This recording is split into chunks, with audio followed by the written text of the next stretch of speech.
안녕하세요. 동행간 뉴스터디 동정민 앵커입니다. 박사님들 어서 오십시오. 자, 2025년 6월 3일 조기 대선 대통령 선거가 이제 레이스가 시작이 됐습니다. 자, 박사님들, 제가 이제 대선 때까지 여러분이 어떤 후보를 선택해야 될지 거기에 대해서 좀 여러 가지 도움을 드릴 것들을 좀 진행하려고 합니다. 왜냐면요, 대통령 잘 뽑아야 되잖아요. 알고 뽑으셔야죠. 그죠? 자, 일단 윤곽은 대충 잡혔습니다. 지금 보십시오. 이 후보들 중에 아마 대통령이 될 것 같습니다. 그죠? 다음 대통령 여기 중에 나올 것 같아요. 자, 민주당 3명으로 대선 경선 레이스 시작했습니다. 이재명, 김동연, 김경수. 국민의힘 요렇게 8명으로 대선 레이스 시작을 했습니다. 자, 그 다음에 제3지대 이준석, 한덕수 대행까지 유승민 전 의원까지 요렇게 이제 진행이 되는 상황 속에서 제가 오늘 뭘 말씀드리려고 하냐면 출마 선언문 그리고 그들의 비전입니다. 2025년 지금의 시대 정신은 무엇이라고 생각을 하십니까? 그 시대 정신에 고민을 담아서 이들이 출마 선언문에 그 내용을 담았습니다. 그걸 보시면 지금 우리 대한민국은 여기에 서 있구나.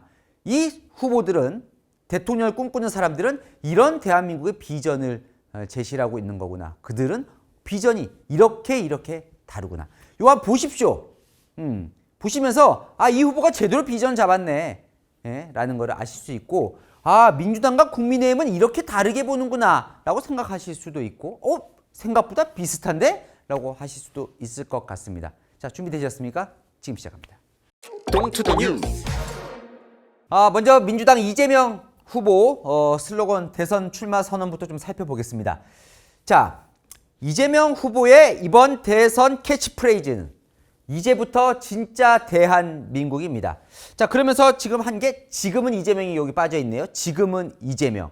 달라진 게 뭐냐면 3년 전에 대선 때 이거였죠. 새로운 대한민국 이재명은 합니다 였습니다. 이재명은 합니다 에서 지금은 이재명으로 바뀌었는데, 자, 이재명은 합니다는 뭐냐면 당시에 경기도지사 마치고 경기도지사 때 뭐 계곡 옆에 있는 이 업소들, 불법 업소들 막 이렇게 없애고 하는 걸 하면서 추진력, 그죠? 이재명의 사이다 발언, 이런 센 걸로 그때는 승부를 봤었죠. 그런데 지금은 국회 190석 가까운 의석수를 가진 거대한 권력에 대해서 오히려 많은 사람들이 우려를 하고 있는 거 아닙니까? 그러다 보니까 본인을 낮추는 거죠. 그래서 이재명은 한다라는 것보다는 뭐라고 얘기를 하냐면 이때 출마 선언 그 영상을 보면 저를 대한민국 최고의 도구로 써주십시오라고 표현을 합니다. 본인을. 그러니까 본인을 낮추는 거죠. 어떻게 보면 자, 3년 전 이재명과 지금의 이재명 대표는 완전히 달라진 이번에 출마 선언문에 담겨 있습니다. 본인 스스로 뭐라고 얘기를 하냐면 3년 전에는 공정이 시대 정신이었다면 지금은 성장이 중요해졌다라고 얘기를 합니다. 성장이라는 키워드 자체가 원래는 자유시장주의, 그러니까 흔히 말하는 보수 우파의 아젠다잖아요. 원래 진보의 아젠다는 분배지 않습니까? 그런데 성장의 아젠다를 들고 나온 겁니다. 이번에 이재명 대표의 싱크탱크 이름이 뭐냐면 성장과 통합이에요. 아예 싱크탱크 이름이. 그래서 뭘 이번에 비전을 제시했냐면 3% 성장률, 4대 수출 강국, 1인당 국민소득 5만 달러, 3, 4, 5 전략을 들고 나옵니다. 이번에 이재명 대표의 출마 선언문을 보면 K 이니셔티브의 새 시대를 열겠다면서 목표로 3가지를 제시하는데 하나가 경제성장입니다. 두 번째가 잘사니즘, 세 번째가 생명중시입니다. 그리고 그 방법으로 실용주의와 신속성을 추구하겠다. 이렇게 발표를 합니다. 출마 선언문에 고스란히 들어있는 내용입니다. 완전히 달라진 거죠. 그러니까 그 전에 이재명 대표 하면 떠오르는 정책 뭐가 있습니까? 가장 먼저 떠오르는 게 바로 기본소득이잖아요. 출마 선언문에 단 한 글자도 없습니다.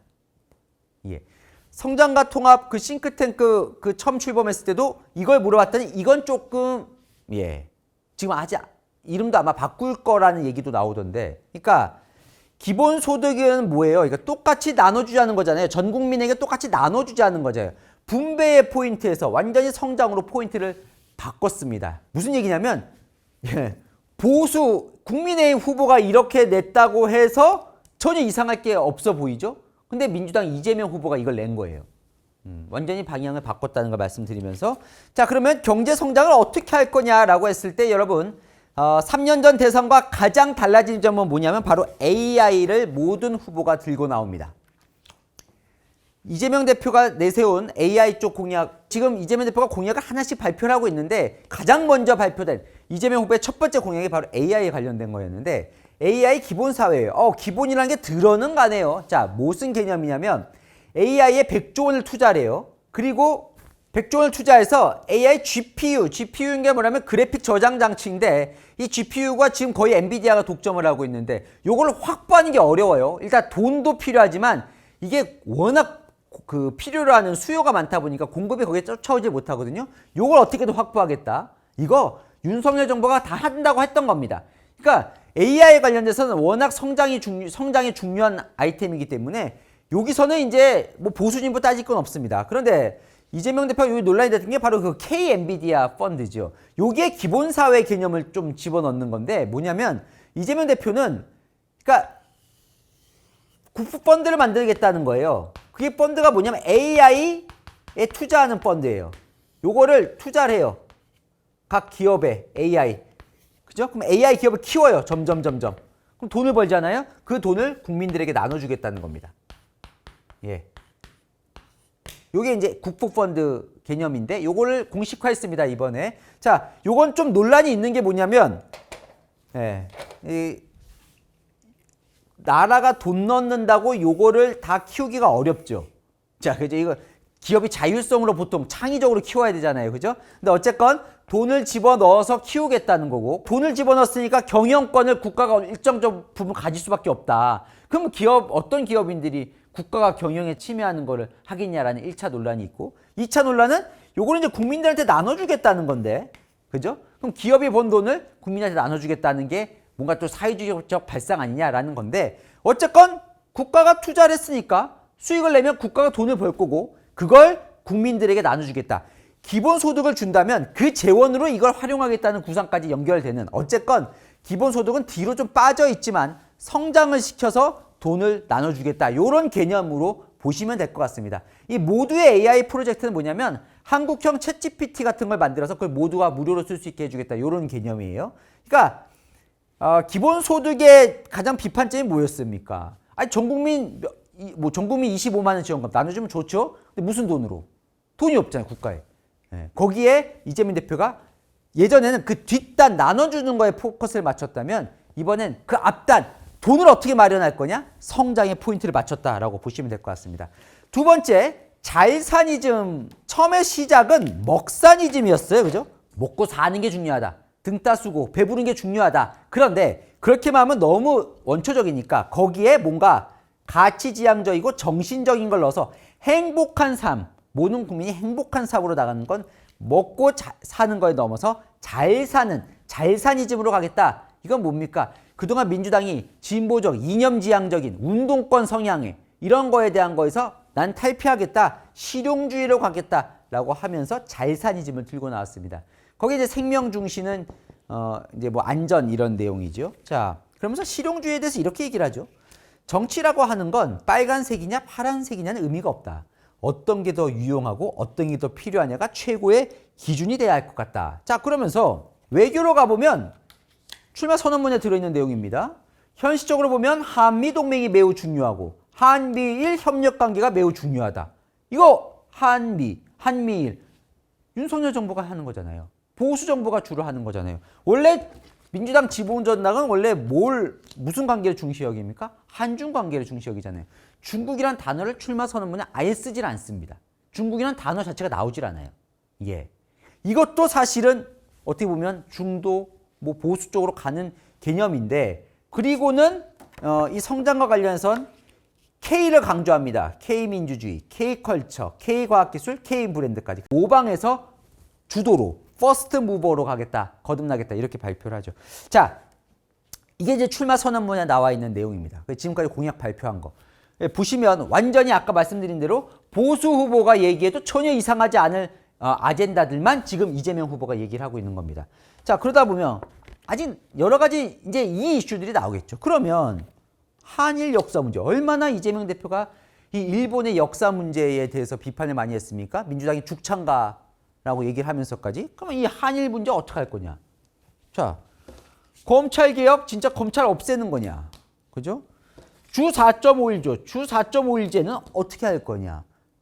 이런 거랑 약간 충돌되는 지점들이 아직 남아 있는 거죠, 이슈로. 그러니까 이재명 후보가 의도적으로 요런 원래 민주당이 주장했던 강조했던 이슈는 뒤로 빠뜨리고 이 부분을 약간 흔히 말하는 우클릭이라고 할 수 있는 보수 중도 아젠다를 앞세워서 출마 선언을 했습니다. 그게 비전이라고.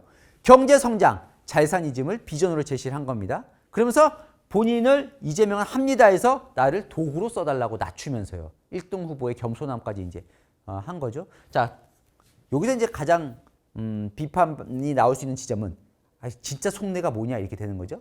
아니, 과거의 이재명 대표와 재벌개혁을 외쳤던 이재명 후보와 너무 다른 얘기 아니냐라는 이 진정성과 신뢰 부분을 어떻게 대선 때 입증해야 할 거냐, 그리고 지금 나와 있는 여기 기존에 했던 거와 충돌되는 지점을 어떻게 맞춰갈 거냐라는 걸 보고 국민들은 정말 이 사람이 이렇게 하겠다는 거구나 라고 해서 중도표까지 갈 수도 있고, 이거 그냥 겉으로만 이렇게 하고 속내는 여전히 이럴 것 같은데, 이런 부분, 이런 것들 얘기하면 기존 지지층인 노총을 비롯한 이쪽에서 또 반발도 나올 테니까 어떻게 조율해 나갈 거냐, 이거 한번 보시면서 살펴보면 될 것 같습니다. Don't to the news. 한동훈 국민의힘 후보는 슬로건이 이겁니다. 시대를 바꾸는 대통령 우리가 이깁니다. 바꾸는 거예요. 왜요? 가장 젊잖아요. 그죠? 73년생, 그러니까 50대. 그 다음에 우리가 이깁니다. 지금 약간 국민의힘이 질 것 같잖아요. 이번 대선 지금 보면. 이길 수 있다. 포기하지 마라. 라는 부분을 얘기하면서 세 가지 슬로건을 들고 나옵니다. 정치교체, 세대교체, 시대교체. 이게 출마 선언문의 핵심 키워드입니다. 문화대통령 서태지를 끌고 나오면서 서태지 처음엔 이상하다고 했지만 뭐 이런 음악을 하냐고 했지만 결국 시대의 변화를 이끌어내는 선도적인 역할을 했었다. 정치교체, 세대교체, 시대교체. 그나물의 그 밥처럼 사람만 바꾸면서 적대적 공생을 해온 구시대 정치를 끝장내겠습니다. 기득권 정치에 막을 내리겠습니다. 국민이 아니라 정치인만 좋은 지금의 정치를 깨부수겠습니다. 과격하리만큼 이렇게 세게 얘기한 이유, 본인의 장점이라고 생각하는 거죠. 자, 본인은 윤석열 대통령과도 각을 세워온 사람, 이재명 가장 비판해온 사람, 그걸 두 사람을 구시대 정치라고 치부하면서 본인은 가장 젊고 다만 정치적 경험이 짧은 걸 이렇게 바꾼 겁니다. 정치적 경험이 짧기 때문에 오히려 지금의 정치를 깨부술 수 있다라고 하면서 들고 나온 게 바로 개헌입니다. 개헌을 가장 강한 어조로 지금 한동훈 후보가 들고 나왔습니다. 수명이 다한 87 체제부터 바꾸겠다. 87 헌법은 권력 구조만 직선제로 바꿨을 뿐 유신헌법의 틀을 벗어나지 못했습니다. 미래를 뒷받침할 경제, 사회, 과학, 헌법 조항도 바꾸겠습니다라고 하면서 개헌을 어떻게 들고 나왔냐면 좀 구체적으로 들고 나왔는데 보십시오. 가장 핵심은 이겁니다. 마지막에 일단 쓰여 있는데 대선과 총선을 동시에 실시할 수 있도록 나는 대통령을 3년만 하겠다. 새 시대의 주인공이 아니라 구시대의 마지막 문지기가 되겠다라는 겁니다. 자, 이건 이재명 대표를 향한 전략일 수도 있는데요. 이 이재명 대표가 워낙 지금 다 가진 입법까지 가질 수 있는 대통령이 될 수 있는 거잖아요. 워낙 강한 권력, 권력을 지향하는 것처럼 비치게 하기 위해서겠죠. 본인은 낮은 자세로 해서 임기도 3년만 하고 개헌도 내가 그 개헌의 혜택을 보는 게 아니라 마지막 문지기가 되겠다라고 해서 들고 나온 겁니다. 자, 개헌 핵심은 4년 중임, 그 다음에 분권형 대통령제. 자, 국회도 견제를 하게 하겠다는 거예요. 그래서 비례대표를 패를 어떻게 하냐면 지금 국회가 300명 지역구로 뽑는 거와 정당 비례대표제가 있잖아요. 그거를 양원제, 상원과 하원으로 나누겠다는 거예요. 미국처럼 하겠다는 거죠. 그래서 하원은 지금처럼 지역표 뽑고 상원은 중대선거구제를 도입해서 큰 지역별로 중대선거구제라면 지역구를 크게 하는 거예요. 더 크게 한 다음에 거기서 정당 투표에 따라서 한 선거구에 국민의힘도 나오고 민주당도 나올 수 있게 하겠다는 겁니다. 그 지역주의를 없애기 위해서. 그러니까 지금은 뭐냐면 영남에서 국민의힘 60%, 민주당이 40% 나왔는데 40% 나온 민주당 후보는 한 석도 못 가지잖아요. 그걸 없애기 위해서 큰 중대선거구제로 해서 양쪽 다 나올 수 있게. 그렇게 해서 상원은 그렇게 뽑아서 서로 견제를 하도록 하겠다, 국회를. 지금처럼 민주당이 다 가졌다고 다 마음대로 할 수 없겠다는 뜻이겠죠. 그 다음에 감사, 선관위도 지금 헌법기관이라서 감사 안 받고 있잖아요. 감사 받게 하겠다. 이런 내용들이 담겨 있습니다. 자, 그러면서 이 정치를 많이 비판하죠. 자, 지금 86세대, 90년대 정치에 발을 들여서 아직까지도 주류 행세. 이제 86 정치인들은 우리 사회의 주축인 86 이후 세대가 스스로 운명을 개척할 수 있도록 좀 비켜달라. 교체 좀 하자. 이 내용입니다. 자, 좀 더 구체적으로 볼게요. 들고 나온 구체적인 아젠다는 미래 성장 실용입니다. 이재명 후보랑 이거 비슷하잖아요. 그죠? 키워드만 놓고 보면. 네. 자, 이것도 좀 비슷합니다. 뭐냐면 보통 보수 진영은 어떤 아젠다를 들고 나옵니까? 시장에 맡깁시다. 정부가 개입 너무 하지 맙시다. 규제를 풉시다. 뭐 이런 내용으로 보통 보수 후보들은 들고 나옵니다. 한동훈 후보는 좀 다른 걸 들고 나와요. 뭐라고 얘기를 하냐면 국가가 일을 해야 된다는 거예요. 그러면서 어떤 모델을 들고 나오냐면 박정희 모델을 들고 나옵니다. 지금은 국가가 직접 뛰어드는 경제 전쟁의 시대입니다. 민간에만 맡기고 손 놓고 있을 수가 없습니다. 작은 정부가 아니라 강력한 리더십을 발휘할 유능하고 좋은 정부가 필요합니다. 보통 보수 정권은 작은 정부를 지향하잖아요. 그죠? 시장에 개입 안 하는 게 오히려 국가에 도움되는 거다. 아니라는 거예요. 강력한 리더십을 발휘할 유능하고 좋은 정부가 필요하다는 거예요. 그래서 역설적으로 과거 산업화 시기의 박정희 대통령 같은 강력한 경제 대통령의 리더십이 필요하다. 박정희 대통령 하면 떠오르는 게 뭐예요? 경제성장 5개년 계획이잖아요. 미래성장 2개년 계획. 5년 너무 길다는 거예요. 시대가 얼마나 빨리 바뀌는데 미래성장 2개년 계획. 5년 할 수 없죠. 왜냐하면 본인은 3년 임기만 지금 얘기를 하고 있으니까 2년 동안 경제 워룸, 지금 뭐라고 했습니까? 경제 전쟁의 시대라 그랬잖아요. 워룸을 만들어서 내가 거기에 좌장 역할을 하겠다. 그러면서 미래 전략부를 신설하겠다고 합니다. 자, 미래 전략부를 왜 신설하느냐? 자, 한동훈 후보가 내세운 미래 성장 비전은 이렇게입니다. 3, 4, 7. 보십시오. 이재명 후보랑 좀 비교를 해볼까요? 3, 4, 7 뭐냐면 3은 뭐냐? AI 3대 강국. 미국, 중국에 의해서 3대 강국으로 발돋움하겠다. 그다음에 국민소득 4만 달러. 아까 이재명 후보는 5만 달러라고 했는데 지금 3만 달러대인데 현실성이 있는 겁니까? 이게 더 비전이 있는 겁니까? 판단이 다른 겁니다. 국민 여러분 잘 보십시오. 그래서 현실성이 있는 거가 좋은지 에이 4만이 뭐야 5만은 가야지라고 할지 여러분 마음을 어떤 게 더 얻을지 한번 보십시오. 중산층 70%. 자, 한동훈 후보가 강조하는 게 중산층입니다. 이렇게 출마 선언한 다음에 제일 먼저 발표한 공약이 바로 성장하는 중산층 공약을 따로 발표를 했습니다.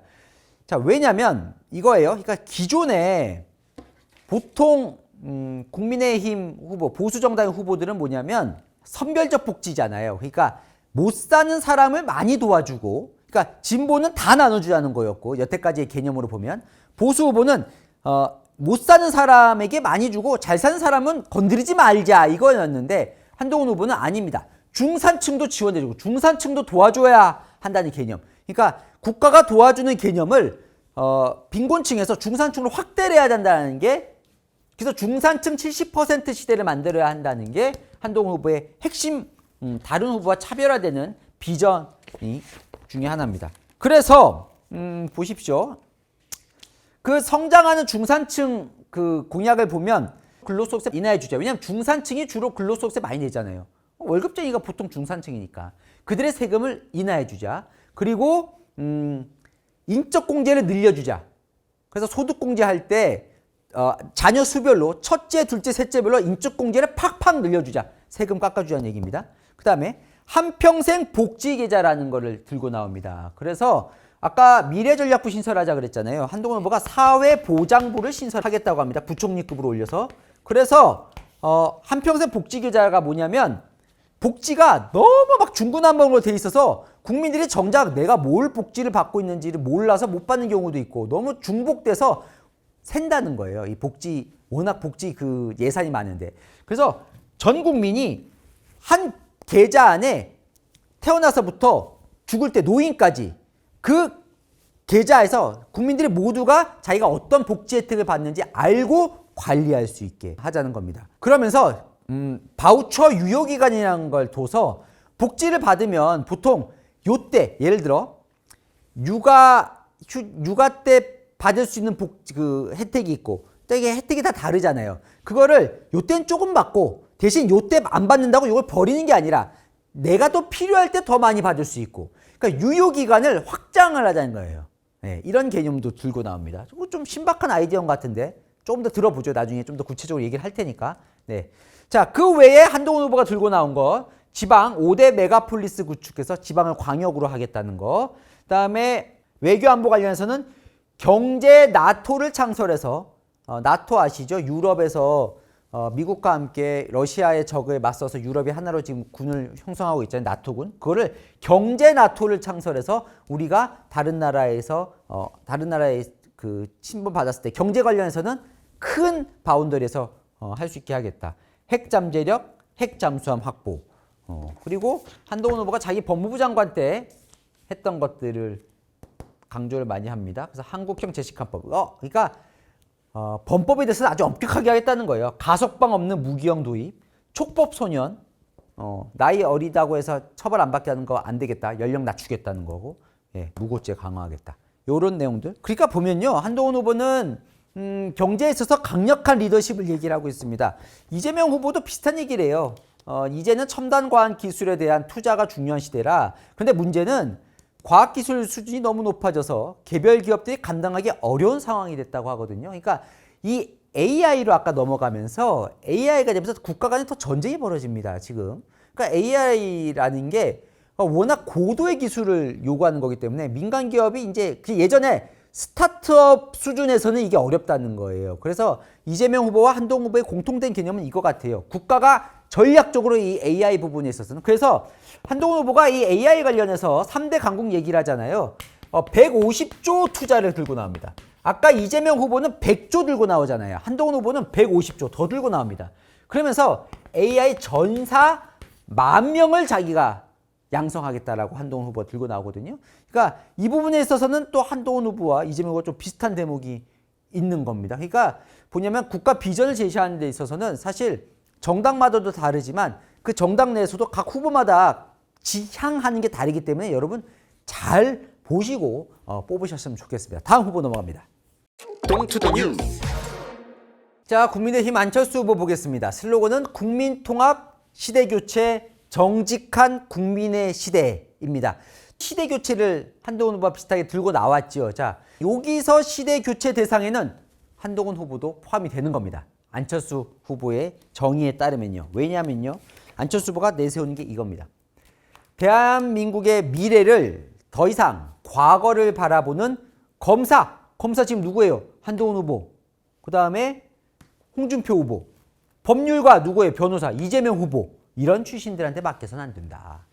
지금과 같은 인공지능 AI 시대에서는 과학자, 경제인과 같이 미래를 바라보는 사람들만이 대한민국을 발전시킬 수 있다라고 출마 선언문에 들고 나옵니다. 안철수 후보의 가장 큰 강점이 뭡니까? 자, 비정치 경험이 풍부하다는 거죠. 서울대 의대 나왔잖아요. 의사잖아요.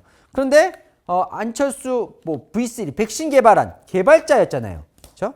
그 다음에 안철수 연구소로 해서 기업을 운영했었던 기업가이죠.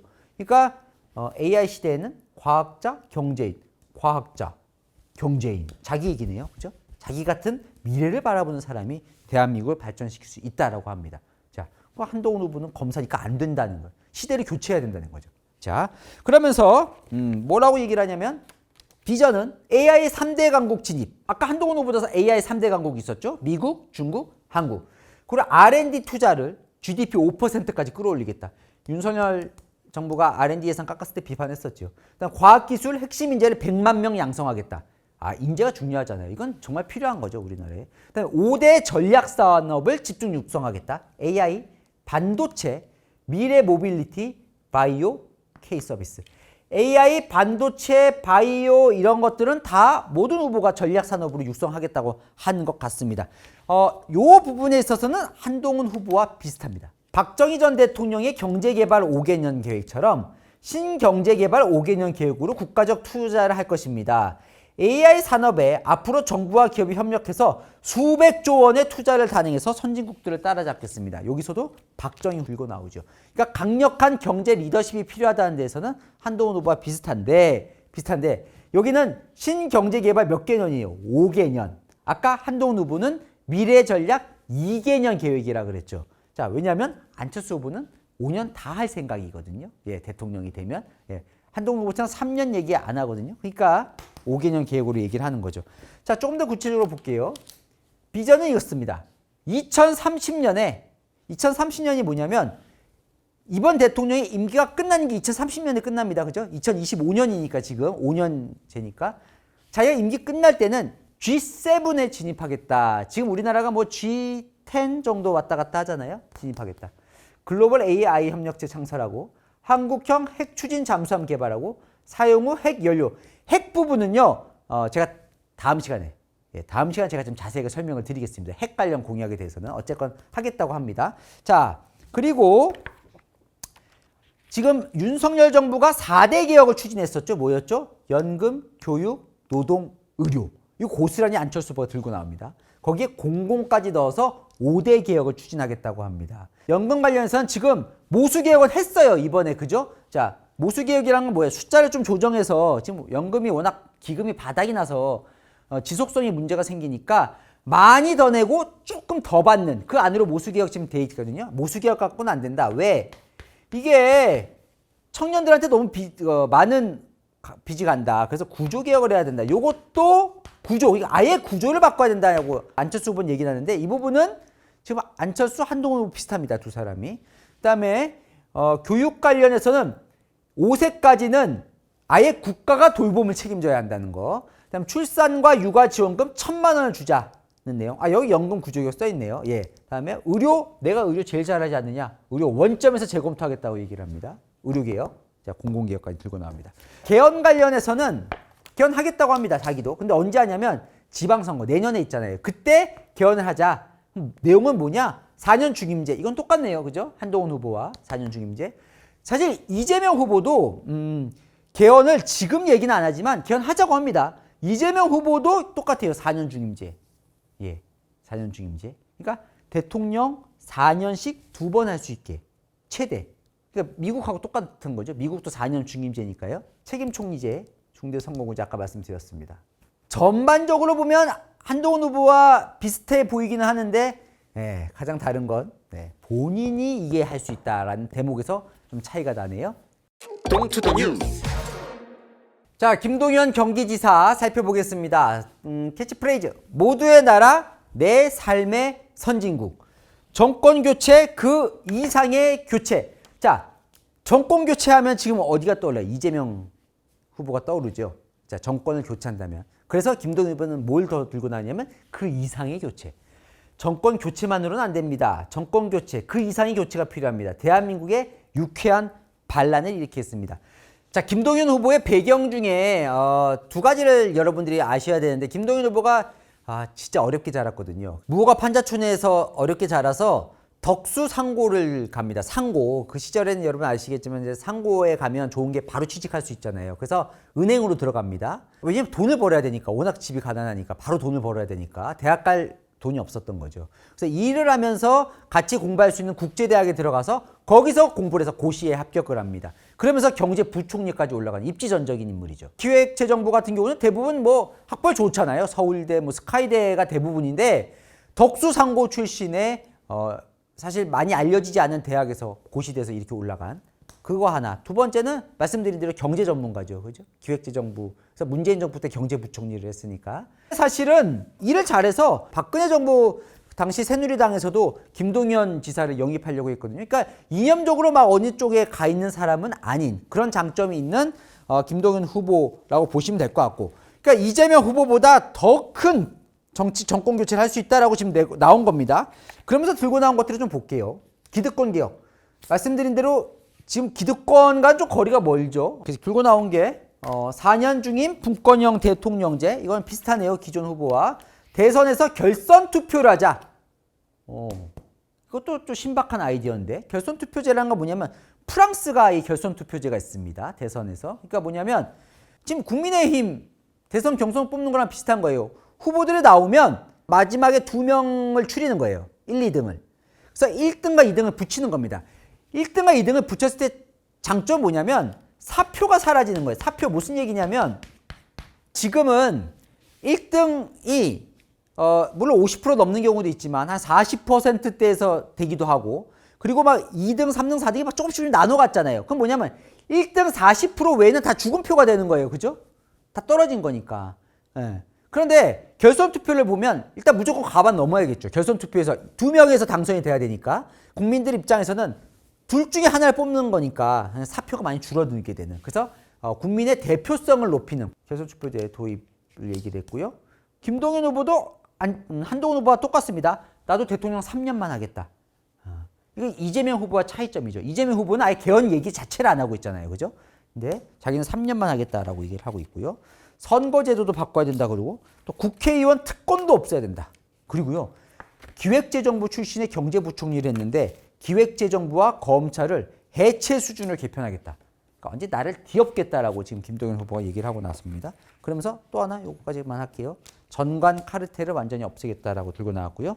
그다음에 김동연 후보가 아까 얘기한 대로 이념적 성향이 적다고 말씀드렸는데 그래서 대연정, 빅딜, 빅딜이라는 게 뭐예요? 서로 주고받는 합의를 해내자. 그래서 어떤 기회경제 빅딜, 대기업은 일자리 내놓고 노동자는 유연화, 해고와 고용을 좀 자유롭게 하는 유연화를 내놓고 정부는 규제 개혁하고 이걸 빅딜로 해서 경제를 살리자라고 아이디어를 들고 나왔습니다. 그다음에 지역 균형도 빅딜 하자. 대기업들 내려가자. 10대 대기업이 내려가서 지역 균형하자. 대기업과 지역들 간의 빅딜. 기후경제 빅딜.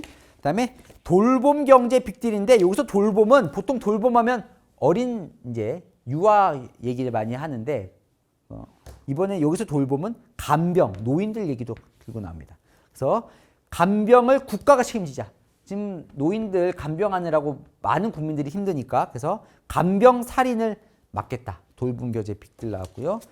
그다음에 세금 재정 빅딜인데 요거는 또 좀 지켜보셔야 될 게 중요한 포인트가 김동연 후보는 감세에 반대합니다.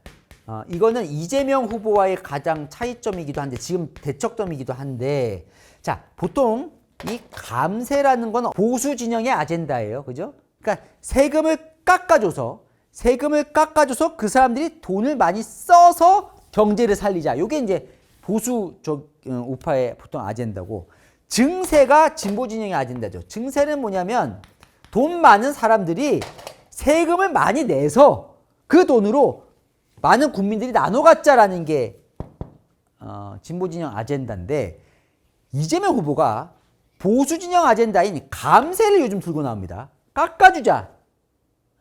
그랬더니 김동연 후보가 원래 진보 진영 아젠다인 증세 얘기를 들고 나온 거예요. 감세를 중단하자. 그리고 국가 지금 흔히 말하는 국가 빚이 많다는데 너 국가 빚이 문제가 아니야. 오히려 국가 채무비를 조금 더 조정해서 재정을 200조 원 재정을 마련해서 많이 재정을 마련해서 그 돈으로 국가가 주도적으로 경제를 돌리자라는 아젠다를 들고 나왔습니다. 요거는 또 정통적인 진보 아젠다를 들고 나온 거예요. 그러니까 감세를 두고 이재명 후보가 지금 차이점을 보내고 있는 상황. 제가 말씀드렸잖아요. 이게 당만 보는 게 아니라 후보별로도요. 이게 비전이 서로 다릅니다. 잘 보셔야 됩니다. 내일은요. 안 한 후보들 있죠? 홍준표, 김문수, 나경원, 김경수 이런 후보들 한번 살펴보겠습니다. 내일은요. 조금 더 약간 보수 중심의 아젠다들이 좀 등장을 할 것 같고 김경수 후보도 조금 지금 원래 이재명, 김동연 후보와 다른 포인트의 비전을 제시를 하거든요. 한번 살펴보겠습니다. 자, 퀴즈 나갑니다.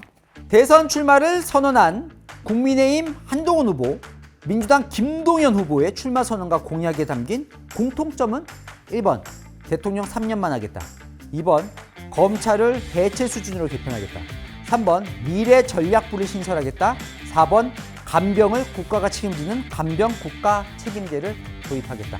정답 아시는 분은 밑에 댓글 남겨주시면 5분 추첨해서 제가 선물 드리도록 하겠습니다. 1, 2, 3, 4. 딱 느낌이 오실 것 같아요. 예, 그렇게 어려운 문제는 아닌 것 같습니다. 오늘은. 자, 많이들 맞춰주시고요. 자, 또 복잡한데 궁금한 이슈도 댓글 남겨주시면 제가 선물도 드리고 또 설명도 해드리겠습니다. 아시죠? 평일 오후 7시엔 뉴스, 주말 오후 3시엔 동인간 뉴스 스터디. 오늘 순서 여기까지입니다. 감사합니다.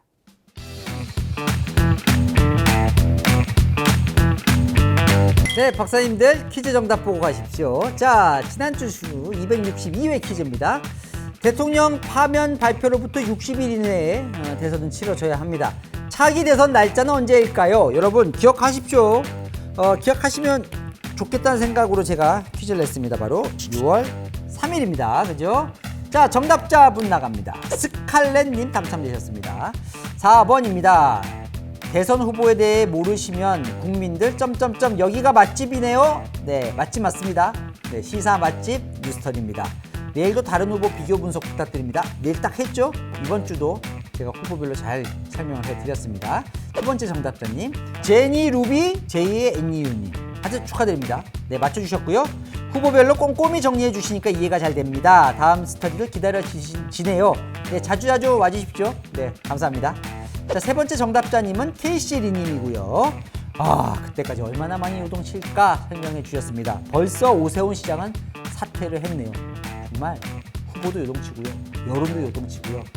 지금 예측 불허의 대선입니다. 자, 네 번째 정답자님은요. 억가TV님인데요. 이번 선거 정말 중요합니다. 정말 나라를 위해 일할 대통령이 꼭 되었으면 합니다.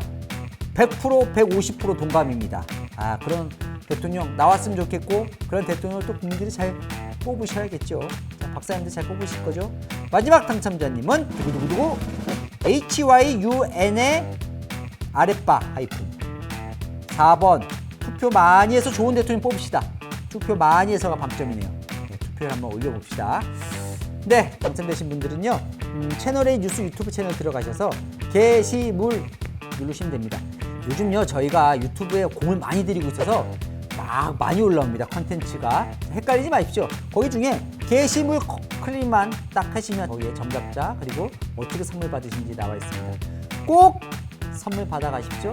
조금 이제 날씨가 따뜻해졌으니까 아이스 아메리카노라도 한 잔 꼭 드시기 바랍니다. 자, 박사님들 저는 다음 시간에 뵙겠습니다. 감사합니다.